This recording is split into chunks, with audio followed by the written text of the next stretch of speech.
Hey guys, in today's video we're going to be updating a few apps right here on your Mac. So let's get started. On the top left hand side of your screen you're going to see the app logo. Tap on that app logo and from here you're going to see your third option where it says your App Store. Click on your App Store. That's going to open up and we're going to see all our updates. If you guys don't see all your updates, down here below on the left hand side you will see updates, so click right there. And from here just let it load up. We're going to see the main ones, which we are going to start off with Final Cut Pro. And then we're going to move on to Compressor. So let's start off with Final Cut Pro. We can always click on Final Cut Pro and just update it or update it from up here. However, let's say you don't see the update. It's okay. On the top left hand corner of your screen, you're going to see search. Just search for Final Cut Pro. We're going to search for it. And right here, we should see all these. The first one should say Final Cut Pro. We can click on it. We can click on update again. Or again, we can just click on it like I mentioned. And on the top, we should see update as well. So from here, we can click on update and the update will start.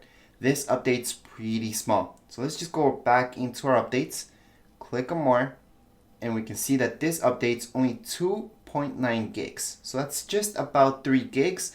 Now, depending on your internet speed, this could run really fast or really slow. At this point right now, for me, it's almost done. That's because my internet speed right now is running in okay speed. Let's do next Compressor. We're gonna tap on update. It's gonna download it. Click on more just to view how big this is. This is only 314 megabytes, so really small. Once they are fully done, you guys will see them as updated recently down here below. So beside black ink, we should see Final Cut Pro soon. However, we're gonna move on and take a look at other apps such as OneDrive. We're going to click on update as well. And yes, if you guys have a bunch of apps to update, on the top right hand corner you will see update all. So I can always click up here and everything will start updating, which does include Microsoft Outlook, also does include Microsoft Excel, moving on to Microsoft OneNote, and down here below, if we keep going, we can see Microsoft PowerPoint and Microsoft Word. Obviously, if you do want something to go faster than the other, just update that one app first and then keep going. As for now, we have seen Final Cut Pro did its thing. It's already up to date. We can go ahead and open it up to just check it out and see what's new about it. But as for this video itself, we are pretty much done. That's how you guys can update your apps right here.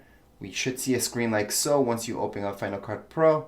Just going to continue on and just get started editing or keep going with any projects that you have. I do have to mention that you shouldn't update your Final Cut Pro or any other app that you might be using at the moment.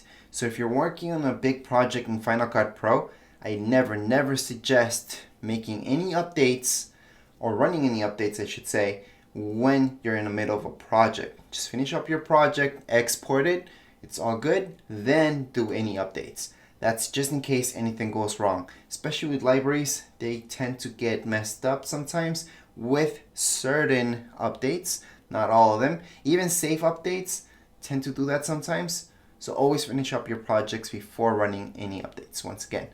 Anyways, that would be it for this video. If you guys have any comments, questions, you guys can write down here in the comments area. Don't forget to subscribe and rate. Thank you.